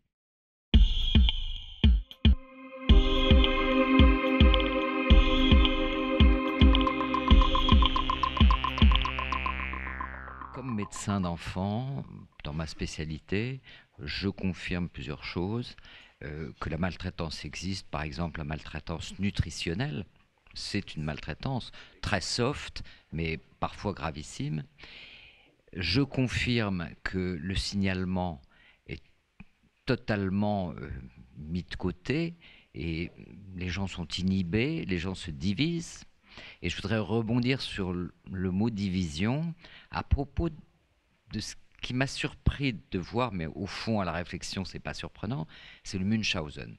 Munchausen est quelque chose d'absolument fascinant. Mais j'ai compris dans le Munchausen, pour en avoir vécu un certain nombre de cas, qu'une des caractéristiques quasi sémiologiques, pour rejoindre Christian, c'est la division du corps médical autour de l'interprétation, de la lecture des faits. Bon. Et là, je voudrais vous poser à tous les deux, mais celui qui veut répond. Est-ce bien une caractéristique comme une sorte de signe pathognomonique du Munchausen? Et pourquoi cette division alors que parfois c'est si évident? Pourquoi est-ce que plus on avance sur cette hypothèse, plus la division existe? J'en ai vécu encore un récemment, je dirais par procuration, parce que c'est un enfant qui venait de province qu'on m'a demandé de voir. J'ai dit bingo, c'est ça. Bon. Et j'ai pris des courriers de psychiatres, notamment, quasiment insultant à mon égard, en disant bon, il connaît rien, il est incroyable, ce gars, de se permettre de. Et puis en fait, 2 mois plus tard, j'ai eu le fin mot de l'histoire par mes collègues, etc. Bon, pourquoi cette division? Est-ce que vous pouvez commenter ça? Moi, je peux répondre pour les psychiatres. En France, j'en suis le prototype. J'ai commencé par faire de la psychosomatique, vous voyez. Puis un jour, j'ai un copain que Caroline connaît bien, qui est allé à l'Hôtel Dieu, il est parmi les fondateurs. Au bout d'un an, il me dit, écoute, vous m'entendez? Oui. Il me dit, écoute, tu as peut-être besoin d'un psychiatre à l'Hôtel Dieu, me voilà à l'Hôtel Dieu. Et alors, je ne connaissais strictement rien, mais pire que ça. J'avais été nourri au lait du freudisme. Et que nous dit Freud? Il nous dit qu'à l'âge de 3 ans, les enfants ont des désirs incestueux pour l'un ou l'autre des parents et qu'ils ont envie de supprimer le rival. Évidemment, on n'est pas dans la sexualité. Hein, on n'est pas dans la sexualité. Si bien que moi, quand j'entendais un enfant à l'époque C'est rare qu'il me le dise, mais s'il m'avait dit mon papa il m'a fait ci ou ma maman elle fait ça, j'aurais dit c'est mignon, c'est l'âge de le complexe d'Édipe. Vous voyez? Eh bien, je vous assure qu'il faut faire un sacré travail sur soi-même pour se dire oui, peut-être que le complexe d'Édipe existe, mais que la réalité existe. Or, nous avons été formés, nous les psychiatres, à ne voir que la réalité psychique et non pas la réalité. Voilà, ça c'est la première chose. Mais Caroline a peut-être d'autres choses à vous dire sur le... Merci Olivier de ta question. C'est fascinant le syndrome de Munchausen par procuration, c'est exactement ça. Et plusieurs réflexions à propos de ce que tu dis. Et je vais commencer par la fin de ce que tu dis. Cet enfant qu'on t'envoie de province pour avoir ton avis éclairé sur sa situation, et tout de suite, tu es capable de dire c'est un syndrome de Munchausen par procuration. Pourquoi tu es capable de dire ça? Parce que tu viens du froid, parce que tu t'es pas pris dans l'histoire, dans ce passé avec cette famille, avec cet enfant. Et je pense que ça, c'est quelque chose qu'on devrait faire plus, c'est-à-dire appeler des collègues du froid pour venir voir une situation clinique avec eux et en discuter. Je crois que ça, on ne le fait pas assez, nous, dans nos pratiques. Et puis sur la division de l'équipe, je pense que c'est pathognomonique du syndrome de Munchausen. Pourquoi? Parce que c'est souvent la mère qui est à l'origine du syndrome de Munchausen par procuration. C'est une mère qui essaye d'attirer l'attention sur elle. Et cette mère est extrêmement présente à l'hôpital. Elle fait des gâteaux aux infirmières, elle s'occupe des enfants dont les autres parents n'ont pas pu venir. Enfin, elle est vécue comme la mère idéale parfaite. Et quand un médecin ou une infirmière ou un soignant va commencer à poser l'hypothèse du syndrome de Munchausen par procuration, ça va être insupportable pour cette partie de l'équipe qui aura porté cette mère, qui aura été avec elle beaucoup. Et je crois que ça vient de là, cette division de l'équipe. C'est-à-dire qu'on n'est pas à la même distance les uns des autres. Et cette mère a été maltraitée, dans l'immense majorité des cas, je suppose. Tu ne sais pas? Ici. Oui, quelques compléments d'information. Je ne suis pas du tout médecin, je suis professeur de droit, pénaliste, spécialisé donc dans les infractions et notamment en matière de maltraitance, car je fais partie depuis 15 ans du comité d'éthique d'une association qui prend en compte les dénonciations de maltraitance avec un réseau dans 60 départements français. Laquelle, s'il vous plaît? ALMA. Donc, je connais bien la question et je voulais dire, puisque vous avez, madame, abordé un petit peu la question de la répression, on constate une augmentation indiscutable des actes que l'on appelle la maltraitance aujourd'hui, qu'il s'agisse de la maltraitance d'enfants, qu'il s'agisse de la maltraitance de personnes âgées ou handicapées, et qu'il s'agisse de la maltraitance dite familiale ou de la maltraitance institutionnelle. Bon, pourquoi cette augmentation familiale? Je pense que sur un certain terrain, les familles recomposées avec les enfants qui sont dispersés, tout, bref.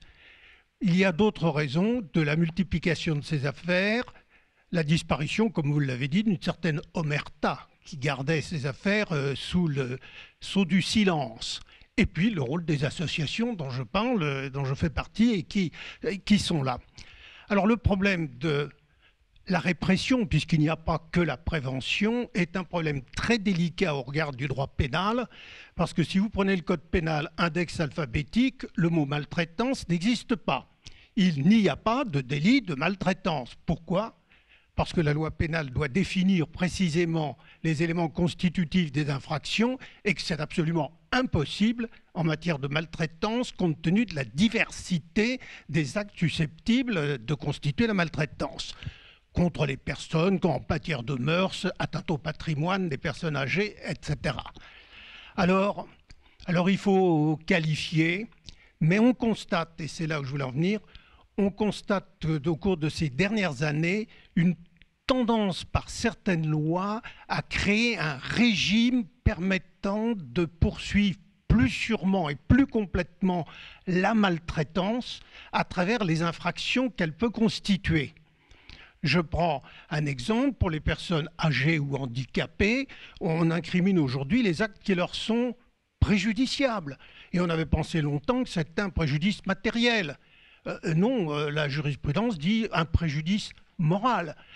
Quelqu'un de la famille ou de l'entourage institutionnel qui obtient un testament ou qui obtient des modifications de ses dispositions crée un préjudice moral qui tombe sous le coup de la maltraitance. Mais surtout, en ce qui concerne les enfants, les mineurs, deux dispositions fondamentales. La première, c'est d'avoir allongé considérablement le délai de prescription de ces infractions. La prescription, c'est le délai pendant lequel on peut porter plainte et poursuivre. Les délits se prescrivent par 3 ans, sauf que pour les mineurs, c'est 10 ans. Les crimes, la plupart d'entre eux, se prescrivent par 10 ans, pardon. Sauf que pour les mineurs, c'est 20 ans. Mais aussi, et peut-être surtout, c'est la possibilité de la mise en œuvre. Car le principe dans le code pénal, c'est que les infractions se prescrivent, le délai court, à compter du jour où l'infraction a été commise. Et vous vous rendez compte, si c'est commis sur un enfant très jeune, comme vous l'avez souligné, les 3 ans, les 5 ans, les 10 ans, c'est fini. Et oui, mais la loi dit aujourd'hui que pour les mineurs, le délit court à compter de la majorité. Et on a vu un certain nombre d'affaires de personnes âgées d'une trentaine d'années qui portaient plainte pour des agressions sexuelles ou des viols qui avaient été commises pendant leur minorité. Et je complète en disant que pour ce qui est des personnes âgées ou handicapées, on ne peut pas mettre un âge et un délai, mais la loi dit que l'infraction court à compter du jour où cette personne a été en mesure de se rendre compte. Alors quand une personne âgée, handicapée, peut-être perdant une partie de ses facultés intellectuelles, ne sera jamais en mesure de se rendre compte, donc l'infraction devient imprescriptible. Nous en sommes là. Donc, évidemment, je vais très rapidement, j'ai beaucoup publié, écrit sur toutes ces questions, mais la question de la maltraitance au regard de la loi pénale, de la répression, est aussi une question qui complète celle que vous avez abordée de la prévention et de la connaissance. Et aujourd'hui, je termine en disant, le législateur français a pris beaucoup de mesures qui tendent à permettre et à faciliter la sanction lorsqu'elle paraît indispensable. Je vous remercie. Merci beaucoup. Il y a même maintenant la violence psychologique qui est réprimée par le code pénal, notamment en matière de violence familiale. Mais il y a quand même un truc, je vous pose la question, parce que vous êtes professeur de droit, il y en a un second là, mais il est belge, alors peut-être que... Vous savez quand même que les viols constitués, une personne qui a subi un viol, un enfant, un adulte, une jeune femme, une vieille femme, les viols, aux UMJ, c'est de 3 mois à 77 ans, peut-être même plus. Un viol, et même, vous savez, l'auteur a reconnu les faits, donc un viol. Vous savez que dans 80% des cas, ce viol va être jugé en correctionnel et non pas en cour d'assises. Vous trouvez ça normal, vous? On va faire un colloque. Avec l'accord de la victime, quand même. Bah oui, mais enfin, est-ce que la victime est capable de résister à la pression d'un juge d'instruction et d'un avocat qui... Eh oui, mais les avocats sont favorables à la correctionnalisation pour diverses raisons. La première, il y a une avocate, on va lui demander ce qu'elle en pense. La première, c'est que la cour d'assises, vous savez, pour un avocat, c'est vraiment pénible. 3 jours. Et puis, il se méfie des jurys populaires. Bon. Et puis, il paraît que les punitions sont aussi fortes en cour d'assises, en correctionnel qu'en cour d'assises, ce qui n'est pas vrai. Et enfin, très important pour un avocat qui prend 10% sur les indemnisations, l'indemnisation ne change pas, que ce soit en cour d'assises, et peut-être même qu'elle change. Donc, qu'est-ce que vous en pensez, monsieur le professeur? Attendez, on va pas faire une discussion. Maintenant, on va peut-être laisser la parole à une avocate, peut-être. Allez, parce que là, la question après s'était posée, voir la réponse. Bon, alors, je ne sais pas si je peux... Laurence Azoubakri, je suis avocat. Moi, je voulais intervenir en qualité de membre de l'Institut des droits de l'homme du barreau de Paris, puisque la maltraitance est vraiment un sujet qui m'intéresse tout particulièrement. Notamment, je voulais le relier à l'article 3 sur les traitements inhumains et dégradants, combiné avec l'article 8 sur le respect de la vie familiale.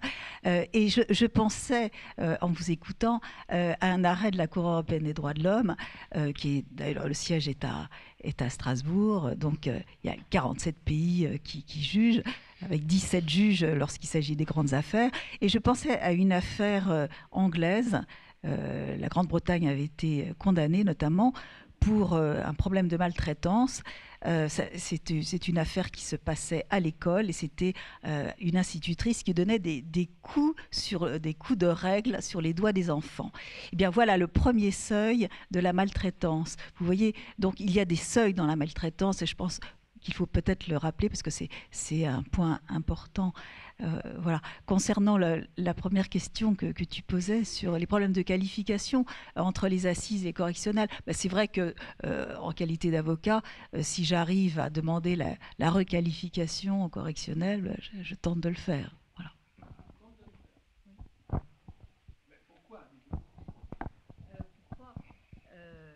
On n'est pas en train de faire la psychanalyse des avocats, hein, bien clair.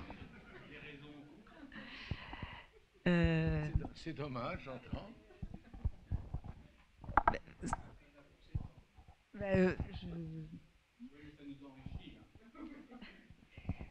Oui, parce qu'en général, les peines sont plus faibles et puis voilà, c'est déjà... Elles peuvent être plus faibles et ce sont des magistrats professionnels, donc c'est un autre regard sur le délinquant. Je ne sais pas si... Caroline. D'où la nécessité de former les magistrats. Parce que quand on est cité à comparaître en correctionnel, qu'on arrive et qu'on comprend que les magistrats ne comprennent rien à ce qu'on dit, sur le bébé secoué par exemple, ne comprennent rien, ils n'ont jamais entendu parler et ils font semblant de comprendre, souvent, ça m'inquiète moi, ça m'inquiète et je trouve que l'avantage de la cour d'assises pour moi en tant qu'expert judiciaire, c'est qu'au moins on peut aller expliquer notre rapport, qu'est-ce qu'on a constaté, à quoi ça correspond, on répond à toutes les questions et je trouve que c'est beaucoup plus que le jugement sera certainement plus éclairé que certains jugements correctionnels qui ça fait peur quoi, ça fait peur. Et puis absolument il faut instruire les avocats, les magistrats, car la cour d'assises c'est une vraie reconnaissance. Hein, voyez, quand ça se passe bien, ce n'est pas toujours le cas. C'est-à-dire qu'il faut que la victime soit bien accompagnée par un avocat, par une association, qu'on lui explique bien ce qui va se passer, que c'est compliqué, que ce sera l'agresseur qui aura en dernier la parole, etc. C'est très compliqué, c'est vrai. Mais quand on est bien accompagné, quand on est bien préparé, moi je crois que, je pense qu'en pense Caroline, que pour la victime, c'est le plus souvent quelque chose qui lui permette une naissance, une renaissance et une connaissance parce que... Question. Voilà. Oui, une question et surtout un témoignage. Donc Véronique Philippe, je suis présidente d'une association Sortir du silence à Cherbourg. Je suis en formation à côté, c'est pour ça que je profitais du colloque. J'accompagne, dans l'association, on accompagne des personnes qui ont été confrontées aux violences sexuelles. Et c'est vrai que la requalification passer en correctionnel, c'est quelque chose de profondément non seulement injuste, mais qui minimise le crime qu'est le viol, quoi. Et du coup, c'est comme si c'était pas si grave que ça. Hein. Alors, j'entends bien que pour des tas de raisons, ça va plus vite, etc. Mais en même temps, les faits sont suffisamment graves. C'est bien pour ça qu'on parle du fait que le viol est un crime. Et un crime, quand on est mort, quoi. Hein, donc c'est pas seulement une tentative, c'est pas seulement quelque chose à minimiser, et ça c'est drôlement important pour les victimes. Et c'est vrai qu'il faut à la fois former les médecins. À l'association, on commence à former des groupes de médecins, mais en vous entendant, je me disais que ce serait peut-être intéressant qu'on vous fasse venir, peut-être qu'ils y répondraient plus facilement en tout cas.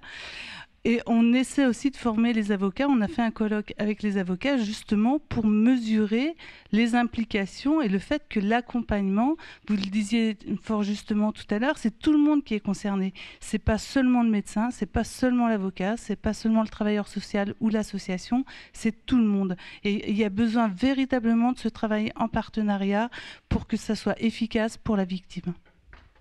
On ne peut que dire bravo, hein. Oui, bonjour, donc je suis Violaine Guérin, endocrinologue gynécologue et présidente de l'association Stop aux violences sexuelles. Je suis contre les requalifications quoi qu'il arrive, parce que premièrement, je pense qu'il faudrait mettre le mot consentement éclairé à la requalification pour les victimes. Elles sont rarement en état d'être en consentement éclairé pour donner l'autorisation à la requalification. Et la deuxième chose, toute personne qui encourage les requalifications contribue à l'omerta parce qu'on n'est pas dans les bons chiffres et c'est vraiment important de regarder les choses en face. C'est vraiment important. Après, il y a des tas de dysfonctionnements, je suis d'accord avec vous, tous les corps de métier sont à former, les médecins en premier, mais il faut regarder les choses vraiment en face, c'est fondamental. Vous connaissez le gag total. Il y a une chercheuse qui a fait un admirable travail. Elle a pris tous les cas de viol en cour d'assises sur le ressort de 3 cours d'appel. Et elle a fait des statistiques sur les auteurs. Et comme 80% des viols sont correctionnalisés, son étude est complètement liée. Elle a fait une étude sur les cas d'auteurs qui sont passés à la cour d'assises. C'est-à-dire 20% des auteurs. Enfin, 20% des auteurs qui ont la stupidité de se faire prendre, parce que le nombre d'auteurs réels, évidemment, ça n'a rien à voir. Il y a un chiffre noir de la criminalité. Vous voyez que les statistiques, c'est très compliqué. Mais il faut savoir quand même que le viol est le crime le plus jugé en cour d'assises aujourd'hui en France. 75% des procès de cour d'assises sont des viols, et souvent sur des mineurs, il faut le savoir. Et que les délais pour traiter les affaires, regardez déjà en cour d'assises. Moi, je suis allée la semaine dernière, des faits qui se sont passés en 2007. Vous voyez, enfin, il y a des délais aussi. Oui, la vraie raison de la correctionnalisation, et je crois que c'est pour ça qu'il y a tant de correctionnalisation, c'est qu'on essaye de désencombrer au maximum. Je dis pas que c'est une bonne raison. Mais ça, c'est pas la bonne solution. Je dis pas que c'est une bonne raison. Il faut faire mettre les bons moyens en face, parce que on s'en sort pas, et c'est pour ça qu'on n'avance pas dans ce pays. On est d'accord, mais la vraie raison, c'est ce que vous a dit Caroline. Tout le monde le comprend. Anne Dezauge, élus locaux contre l'enfance maltraitée. Je voulais vous demander comment le signalement du médecin peut-il être rédigé. Est-ce que, par exemple, si l'enfant victime a cité son agresseur, est-ce que le médecin est autorisé à le mettre sur le certificat ou au contraire, est-ce un sujet de sanction comme ça l'a été pour un certain nombre de médecins pendant des années? Merci. Merci de votre question qui me tient beaucoup à cœur. Je vais vous raconter l'histoire d'une de mes collègues pédiatres d'abord. Une de mes collègues pédiatres, il y a quelques années, reçoit un mineur qui lui raconte que il y a le voisin, quand il la trouve sur le palier, qui l'emmène chez lui et qui lui fait des attouchements. Et elle prend donc les déclarations de l'enfant qu'elle met entre guillemets dans son signalement.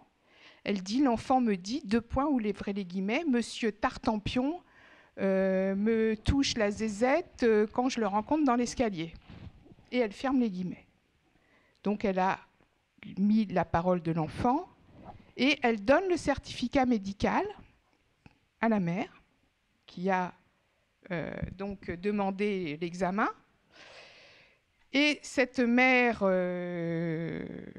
décide de faire une photocopie de ce certificat et de le mettre dans la boîte aux lettres de tous les collègues professionnels de ce monsieur qui a un poste assez en vue dans une grande institution publique. Ce monsieur, bien évidemment, va porter plainte pour dénonciation calomnieuse ou je ne sais pas quelle est la qualification qu'on va retenir. Alors moi, ce que je dis toujours, c'est que tout le monde a accès à toutes les pièces. Toutes les parties aujourd'hui ont accès à toutes les pièces. Donc, je pense que dans le signalement, il ne faut pas désigner nominalement quelqu'un. Je pense qu'il faut dénoncer des faits, pas une personne. Mettre que ce qu'il s'agit d'un membre de la famille, on peut le mettre, d'un proche de l'enfant.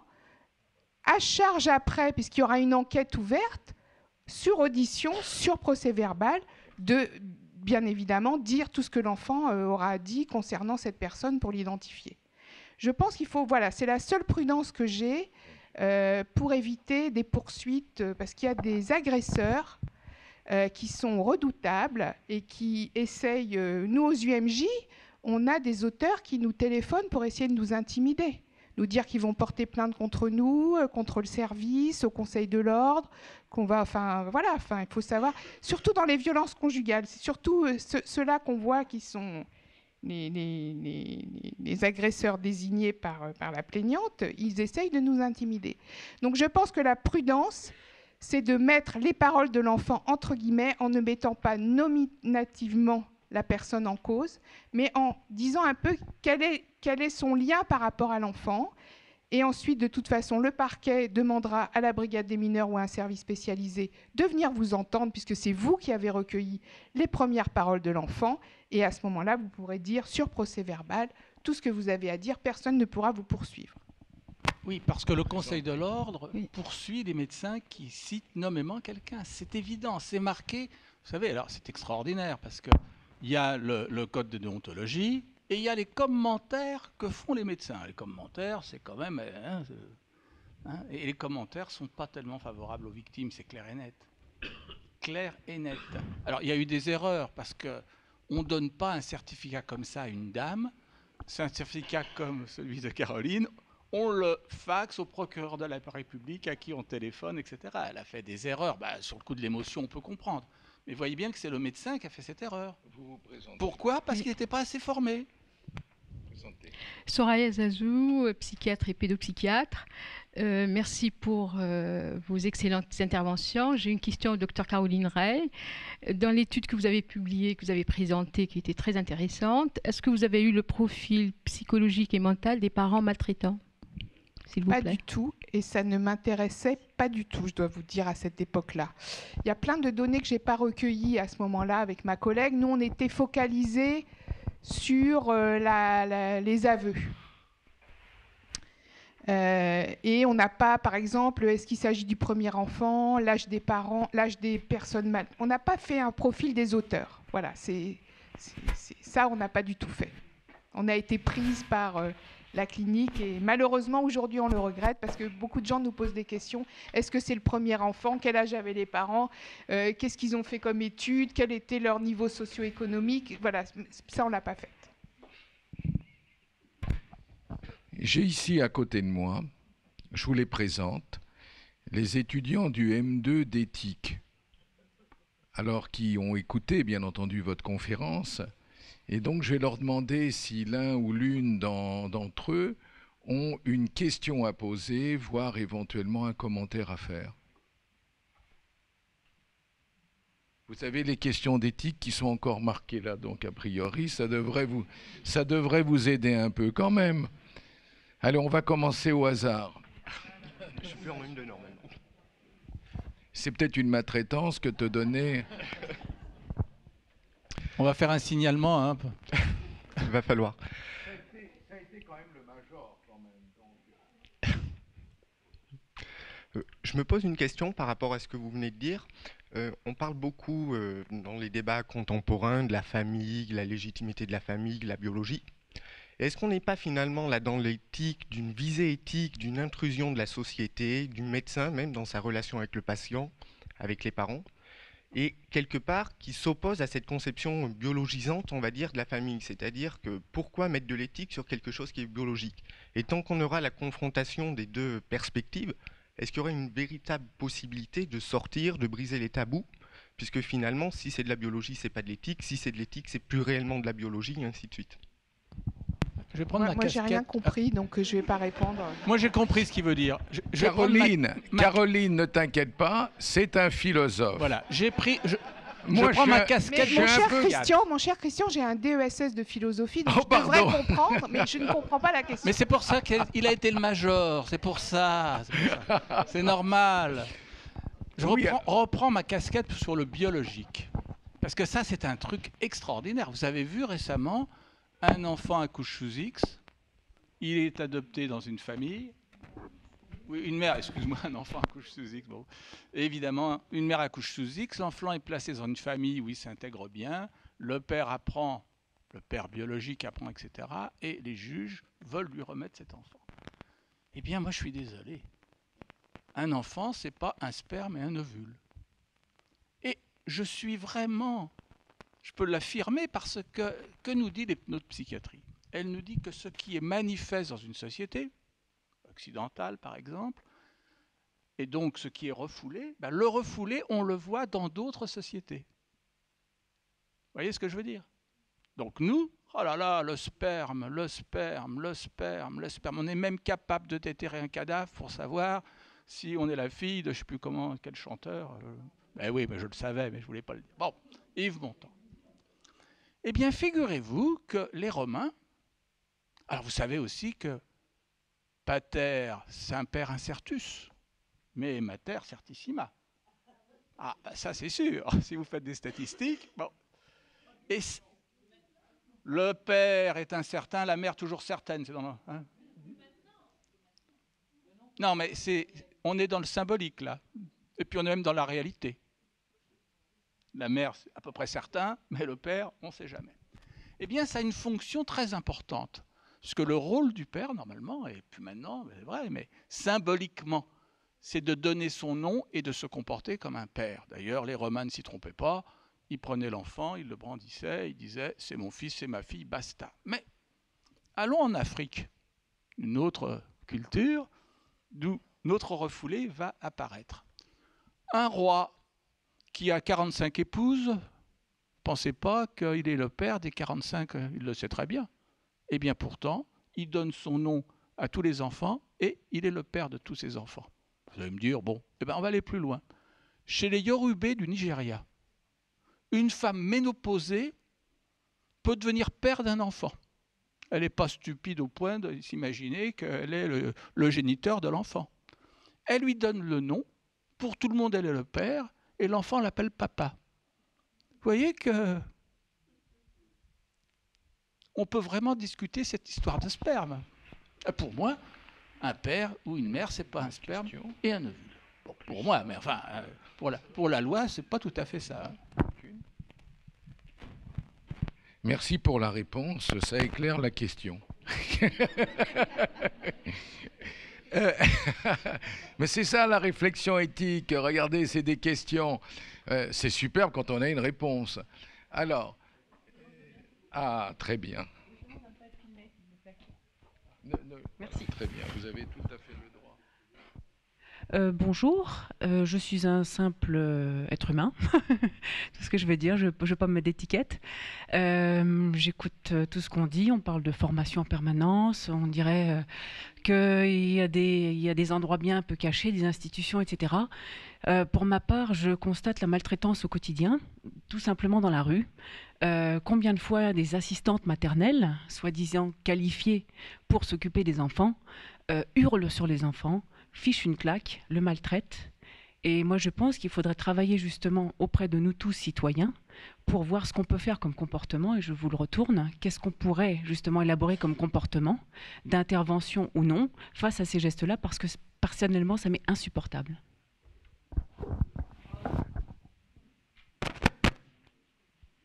Moi, je crois qu'il faut intervenir, hein, dire madame, mais il y a pire que ça, enfin. Bien sûr que c'est pas bien vu, mais c'est jamais bien vu. Je peux vous raconter une anecdote hallucinante, mais ce qui est pire que ça, c'est ces enfants qui servent pour apitoyer les gens, vous savez, sous les yeux de la police qui ne fait rien. Non, mais attendez, alors là, c'est gravissime. C'est gravissime. Non, mais madame, je suis très sensible à ce que vous avez dit. Malheureusement, ça remet en cause tout le mode de garde des enfants. Et on s'aperçoit qu'on manque cruellement de place dans les crèches, etc. Et que certaines familles sont prêtes à laisser leur enfant à des gens non qualifiés même, non déclarés parfois. parce qu'ils n'ont pas de solution et que voilà, et c'est à ça qu'on aboutit. Alors moi, ma fille a assez honte de moi parce que moi j'interviens et elle veut pas être là quand j'interviens parce que j'y vais. Et donc ça la met. Mais je crois qu'il faut y aller. On est des citoyens. Je veux dire, une fille qui se fait agresser dans une rame de métro, est-ce qu'on peut rester les bras ballants? Il y a tellement de victimes qui nous disent, mais personne n'a bougé, mais les gens ont détourné le regard, etc. Je crois que c'est notre responsabilité de citoyens de s'engager et de réagir face à des comportements qui sont inadmissibles. Et vous savez, il y a psychologiquement, il y a un fait évident. C'est que quand vous avez été maltraité, quand vous avez des troubles psychologiques dus à la maltraitance, j'en ai pas parlé parce que c'était pas bon, vous avez du mal à gérer vos émotions, c'est le premier trouble. Vous n'avez aucune confiance en vous, c'est évident.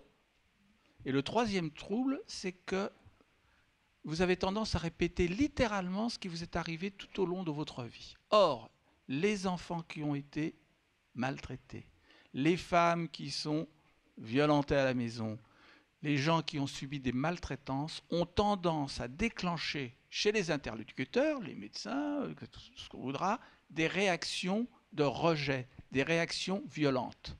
Regardez les femmes battues, s'il y en a dans votre... Qu'est-ce qu'elles vous énerve quand même? S'il y a des médecins ici, mais qu'est-ce qui vous énerve? Mais si. Moi, je sais que ça m'a fait ça pendant longtemps.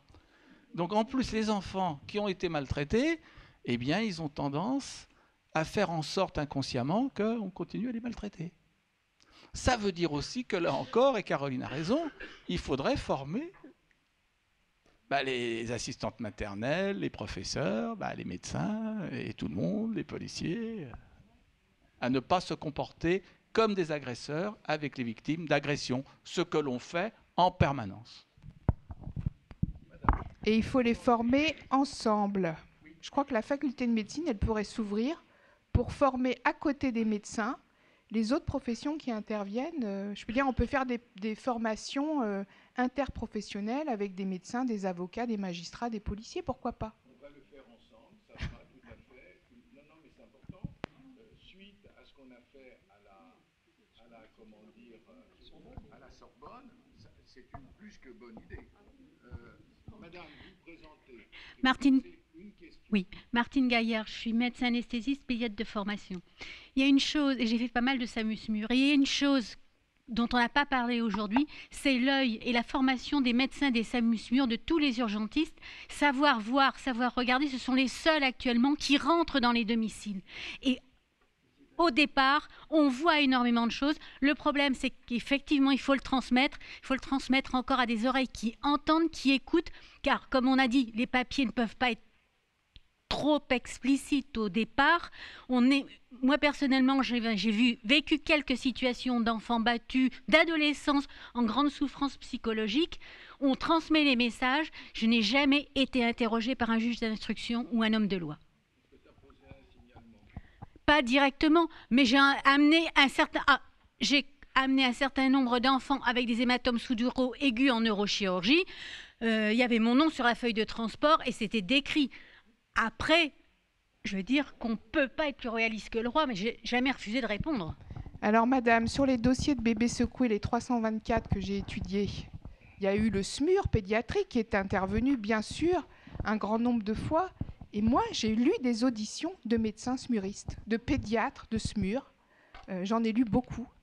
Alors, ils interrogent pas seulement le pédiatre, mais aussi les pompiers qui viennent avant, l'infirmière qui accompagne le médecin smuriste. Et ça, on en a pas mal.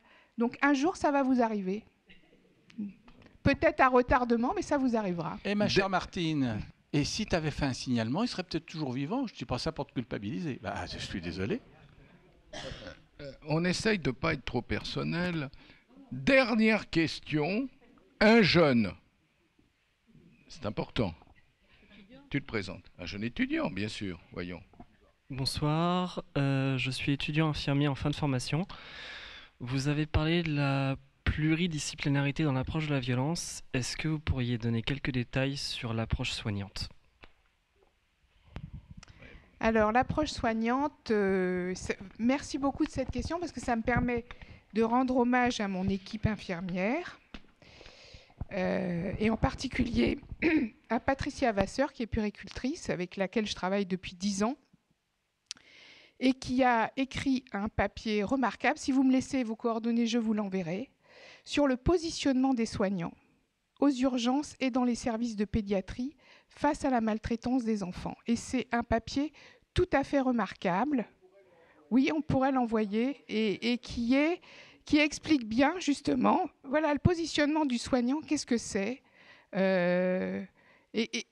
et qu'il faut savoir aussi passer le relais quand on se sent dépassé, quels sont les signes d'alerte où on peut être dépassé parce qu'on a une empathie particulière pour cet enfant, ou cet enfant, il nous atteint parce qu'il y a des espèces de signaux qui nous transmet, qui vont nous rappeler des choses de notre propre vie actuelle ou passée. Donc, comment passer la main aussi à un collègue sans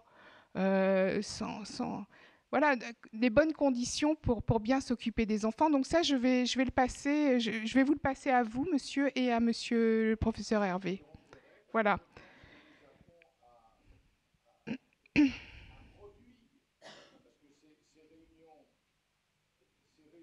Sont des réunions Hippocrate, elles sont pour montrer ce que la société peut justement apporter à la société. Et là, et notre équipe infirmière, c'est une équipe formidable. Je veux dire, c'est les filles qui font l'accueil des familles.